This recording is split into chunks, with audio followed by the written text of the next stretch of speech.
नमस्कार दोस्तों, रोशन ideal channel में आपका स्वागत है। चलिए आज की प्रश्न देखते हैं। न्योरा घाटी पश्चिम बंगाल में स्थित है। यह घाटी दार्जिलिंग के कलिम्पोंग में स्थित है। न्योरा घाटी को 1986 ईस्वी में राष्ट्रीय पार्क घोषित किया गया था। उत्तराखंड की प्रमुख घाटियां ये हैं: दून घाटी, जोहर घाटी, फूलों की घाटी, धर्मा घाटी, शोर घाटी एवं मेलांग घाटी। तीनों घाटी पार्वती घाटी, सांगला घाटी, मलाना घाटी, कुल्लू घाटी, कांगड़ा घाटी एवं चंबा हिमाचल प्रदेश की महत्वपूर्ण घाटी है। कांगेर घाटी राष्ट्रीय उद्यान छत्तीसगढ़ में स्थित है। चुम्बी एवं यूथांग घाटी सिक्किम में स्थित है। चुकू घाटी नागालैंड में स्थित है। अराकू घाटी आंध्र प्रदेश में स्थित है। कंबल घाटी तमिलनाडु में स्थित है। संत घाटी केरल में स्थित है। मरखा घाटी, नुब्रा घाटी, सुरु घाटी, जास्कर घाटी, ये सभी घाटियां लद्दाख की हैं। कश्मीर घाटी जम्मू कश्मीर संघ केंद्र शासित प्रदेश में अवस्थित है। केलुरु झील आंध्र प्रदेश राज्य में है।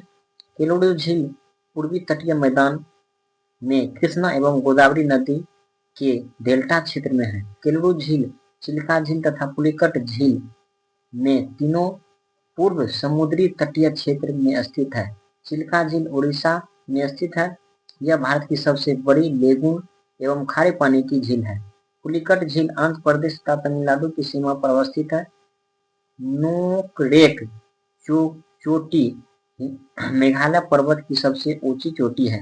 उत्पत्ति एवं संरचना की दृष्टि से मेघालय का पठार प्रायद्वीपीय पठार का ही पूर्वी विस्तार है। मेघालय पठार पश्चिम से पूर्व की ओर क्रमशः गारो खासी, जयंतिया तथा मिकिर पहाड़ियां असम में स्थित है। राय सलीमा का पठार आंध्र प्रदेश का एक भाग है। आंध्र पठार के अंतर्गत राय सलीमा के पठार तथा तेलंगाना के पठार को शामिल किया जाता है। कृष्णा नदी के बेसिन दक्षिण के पठारी क्षेत्र को रायसलीमा का पठार कहते हैं। कृष्णा नदी के बेसिन उत्तर की पठारी क्षेत्र को तेलंगाना का पठार कहते हैं।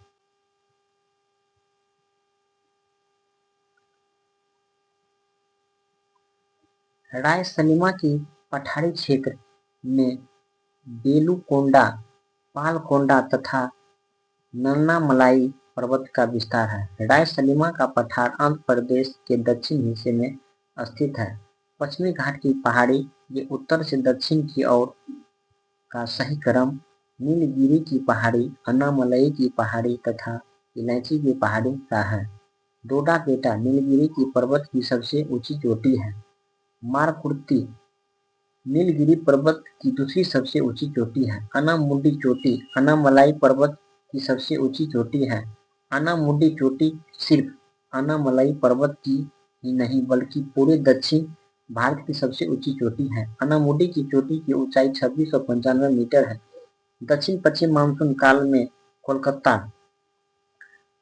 दिल्ली तथा चेन्नई सबसे कम वर्षा चेन्नई में होती है। दक्षिण पश्चिम मानसून की शुरुआत जून के आरंभ से केरल से ही होती है। दक्षिण पश्चिम मानसून हवा तिरुवनंतपुरम से चलते हुए बेंगलोर से होते हुए निकल जाती है। चेन्नई शहर दक्षिण पश्चिम मानसून के प्रभाव से दूर रह जाता है। कोरोमंडल तट पर अधिक वर्षा उत्तर पश्चिम मानसून से होती है। इंदिरा गांधी राष्ट्रीय वन अकादमी देहरादून में है। देश में वन एवं पर्यावरण से संबंधित प्रमुख संस्थाएं हैं। इंदिरा गांधी राष्ट्रीय वन अकादमी देहरादून उत्तराखंड में है। भारतीय वानिकी अनुसंधान संस्थान एवं शिक्षा परिषद देहरादून उत्तराखंड में है। भारतीय वन प्रबंधन संस्थान भोपाल मध्य प्रदेश में है। जीवी पंत हिमालय पर्यावरण एवं विकास संस्थान अल्मोड़ा उत्तराखंड में है। उष्णकटिबंधीय वनस्पति उद्यान और अनुसंधान संस्थान त्रिवेंद्रपुरम केरल में है। Indian institute of ecology and environment नई दिल्ली में है। राष्ट्रीय प्राकृतिक इतिहास संग्रहालय नई दिल्ली में है। भारतीय वनस्पति संरक्षण संस्थान कोलकाता में है। कावेरी नदी जल विवाद कर्नाटक, तमिलनाडु, केरल एवं पुडुचेरी राज्य या केंद्रशासित प्रदेश के बीच है। अनुच्छेद 262 के अंतर्गत अंतरराज्यीय नदी विवाद निवारण के लिए अधिकरण बनाने का प्रावधान किया गया है। कावेरी जल विवाद न्यायाधिकरण का गठन केंद्र सरकार अंतर्राष्ट्रीय जल विवाद अधिनियम 1956 की धारा 4 के अंतर्गत किया गया है। कृष्णा नदी जल विवाद से संबंधित राज्य आंध्र प्रदेश, तेलंगाना, कर्नाटक तथा महाराष्ट्र है। परियार नदी जल विवाद से संबंधित राज्य तमिलनाडु, केरल है। यमुना नदी जल विवाद हथनी कुंड परियोजना को लेकर उत्तर प्रदेश, हरियाणा तथा दिल्ली के मध्य है। सतलज यमुना लिंक नहर विवाद पंजाब एवं हरियाणा के मध्य है। सियाचिन ग्लेशियर ट्रांस हिमालय पर्वत भाग स्थित है। सियाचिन ग्लेशियर बियाफो हिस्पर आदि हिमनद ग्लेशियर ट्रांस हिमालय पार हिमालय में स्थित है। ट्रांस हिमालय महान हिमालय बृहद हिमालय के उत्तर में स्थित है। ट्रांस हिमालय का निर्माण हिमालय से पहले हो चुका था। ट्रांस हिमालय के अंतर्गत काराकोरम, लद्दाख, जास्कर, कैलाश आदि पर्वत श्रेणी आती है। ट्रांस हिमालय की सबसे ऊंची चोटी गाडविन आस्टी केटू है। केटू काराकोरम पर्वत श्रेणी में स्थित चोटी है। काराकोरम पर्वत श्रेणी का विस्तार पश्चिम में आमिरगांठ से पूर्व में कैलाश श्रेणी तक है। काराकोरम पर्वत श्रेणी को उच्च एशिया की रीढ़, backbone of high Asia कहा जाता है। ITSZ इंड्यूस ट्रांसपोस्टिरो जोन ट्रांस हिमालय और बृहद हिमालय के बीच का जोन है जो इन्हें पृथक करता है। पुर्तगाली यात्री वास्को डी गामा 3 बार भारत आए थे। वास्को डी गामा 1498 ईस्वी में फर्स्ट बार 1498 में, उसके बाद 1501 या 2 ईस्वी में तथा तीसरी बार 1524 ईस्वी में भारत आया था। तीसरी बार वास्को डी गामा की सितंबर 1524 ईस्वी में भारत आए और सितंबर 1524 ईस्वी में कोचीन के वास्को डी गामा की मृत्यु हो सितंबर 1524 ईस्वी में कोचीन में वास्को डी गामा की मृत्यु हो गई।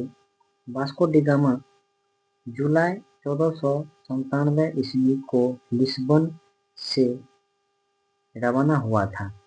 वास्को डी गामा मई 1498 ईस्वी में भारत के मालाबार तट, केरल राज्य कोझिकोड कालीकट के पास जमपुर कपूर डाबा पहुंचा था। वास्को डी गामा के 1498 में कालीकट पहुंचने पर कालीकट के स्थानीय शासक जमोरिन सामूतिरि ने उसका स्वागत किया।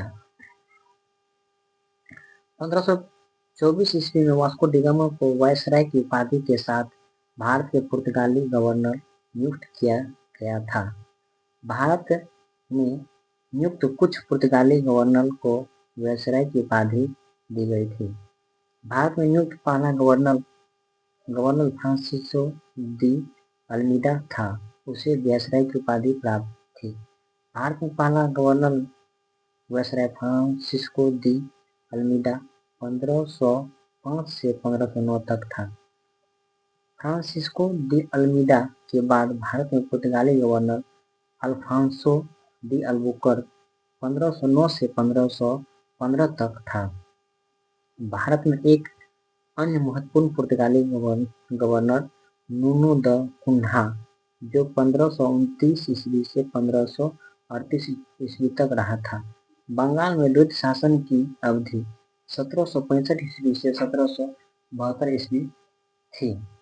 रॉबर्ट क्लाइव द्वारा इलाहाबाद की संधि 12 अगस्त 1765 ईस्वी से मुगल बादशाह शाह आलम द्वितीय की दीवानी प्राप्त कर लेने के बाद बंगाल में शासन व्यवस्था शुरू हुई।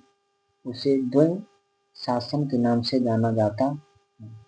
बंगाल में द्वैत शासन व्यवस्था में प्रशासनिक दायित्व को बंगाल के नवाब के हाथों में था, लेकिन राजस्व वसूली का दायित्व ब्रिटिश ईस्ट इंडिया कंपनी के पास था।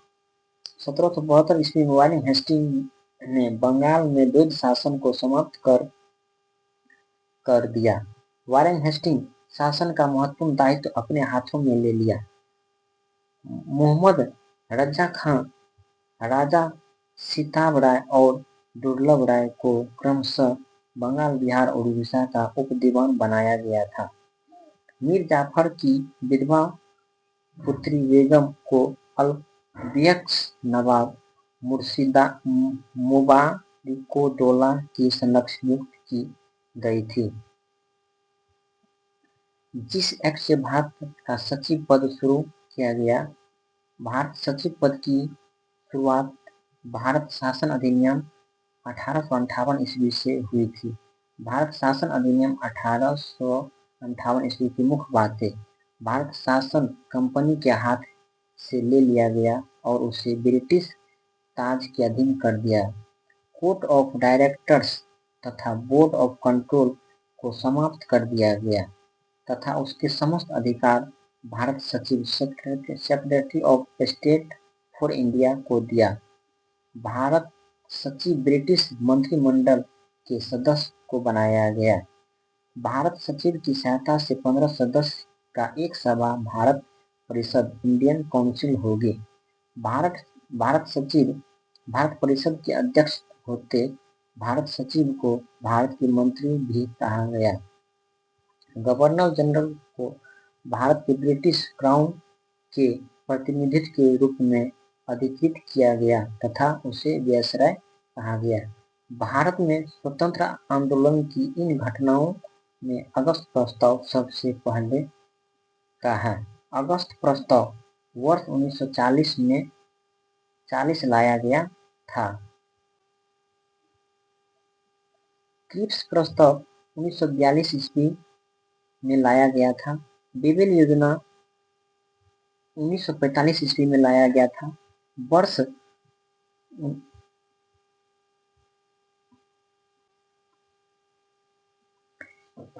क्रिप्स प्रस्ताव वर्ष 1942 में लाया गया था। बेबेल योजना 1945 ईस्वी में लाया गया था। वर्ष 1939 ईस्वी में प्रांतों में कांग्रेस मंत्रिमंडल द्वारा त्यागपत्र दिया गया।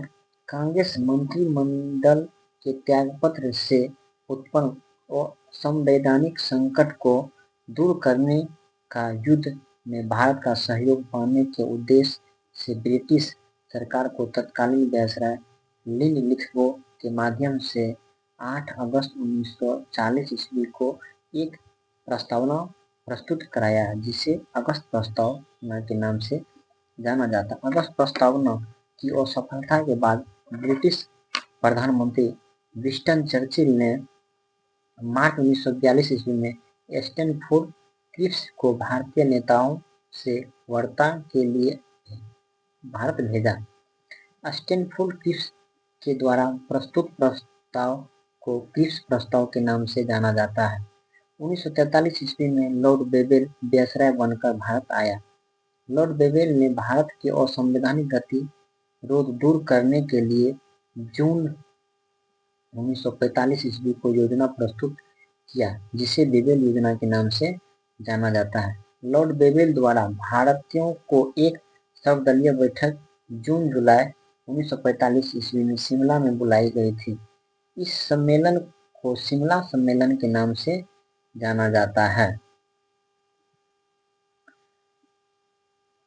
1857 ईस्वी में भारत में 3 विश्वविद्यालय कोलकाता, मुंबई एवं मद्रास अस्तित्व में आए थे। भारत में शिक्षा व्यवस्था के लिए 1854 ईस्वी में चार्ल्स वुड डिस्पैच की सिफारिश में यह सिफारिश था कि लंदन विश्वविद्यालय के मॉडल पर विश्वविद्यालय स्थापित किए जाए।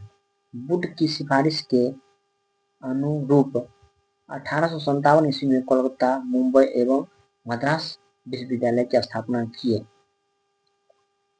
उसके बाद गदर पार्टी के संस्थापक लाला हरदयाल थे। लाला हरदयाल ने क्रांतिकारी संगठन गदर पार्टी की स्थापना 1 नवंबर 1913 ईस्वी को संयुक्त राज्य अमेरिका के सैन फ्रांसिस्को नगर में किया गया था। लाला हरदयाल द्वारा गदर पार्टी की स्थापना करने में रामचंद्र बरकतुल्ला, सोहन सिंह भाखना आदि मुख्य सहयोगी थे। गदर पार्टी द्वारा गदर नामक एक साप्ताहिक पत्रिका कई भाषाओं में प्रकाशित हुआ, जो काफी चर्चित रहा था। भारत में सेवक मंडल सर्वेंट्स ऑफ इंडिया सोसाइटी की स्थापना गोपाल कृष्ण गोखले के द्वारा किया गया था। भारत में सेवक मंडल सर्वेंट्स ऑफ इंडिया सोसाइटी की स्थापना वर्ष 1905 ईस्वी में हुआ था। गोपाल कृष्ण गोखले ने इस सेवक मंडल का गठन राष्ट्रीय आंदोलन का प्रचारक तैयार करने का उद्देश्य किया था। इस सेवक मंडल ने श्री निवास शास्त्री जी, जो देवघर, M.N. जोशी, पंडित हृदयनाथ कंगुरू जैसे महान राष्ट्रवादी समाज सेवक देश के को प्रदान किया गया।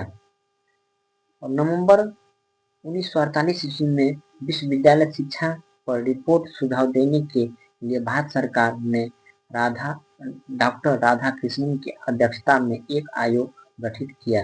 राधाकृष्णन आयोग ने अपनी रिपोर्ट अगस्त 1949 ईस्वी में सौंपी। राधाकृष्णन आयोग में 10 सदस्य थे। इस आयोग की अनेक सिफारिश एक महत्वपूर्ण सिफारिश थी। विश्वविद्यालय अनुदान आयोग का गठन करना चाहिए। विश्वविद्यालय अनुदान आयोग यूजीसी का उद्घाटन 28 दिसंबर 1953 ईस्वी को तत्कालीन शिक्षा मंत्री मौलाना अब्दुल कलाम आजाद जी के द्वारा किया गया। नवंबर 1956 ईस्वी में संसद में एक अधिनियम पारित करके यूजीसी की स्थापना औपचारिक रूप से एक संवैधानिक निकाय के रूप में किया गया। 6 से 14 वर्ष के वर्ग के बच्चों को निःशुल्क एवं अनिवार्य शिक्षा का मूल अधिकार 86वां संविधान संशोधन अधिनियम से प्रदान किया गया है। 86वां संविधान संशोधन अधिनियम 2002 द्वारा संविधान के अनुच्छेद 21 के 1 में जोड़ा गया है। शिक्षा का अधिनियम 2009 में लाया गया। 1 अप्रैल 2010 को शिक्षा का अधिकार अधिनियम लागू किया गया। एक भारतीय संविधान उप ब्रिटिश संविधान से लिया गया।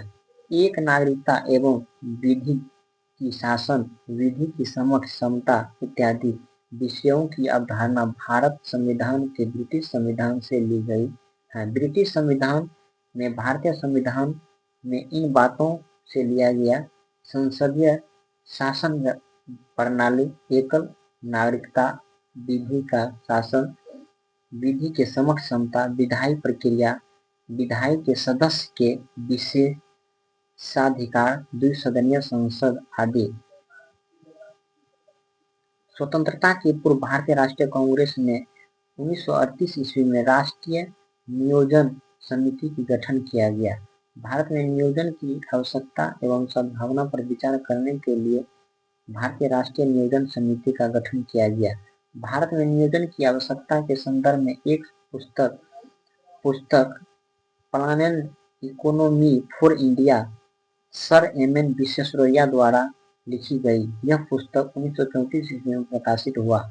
सन 1944 ईस्वी में भारत के विकास के लिए मुंबई के 8 प्रमुख उद्योगपति द्वारा एक योजना प्लान प्रस्तुत किया गई।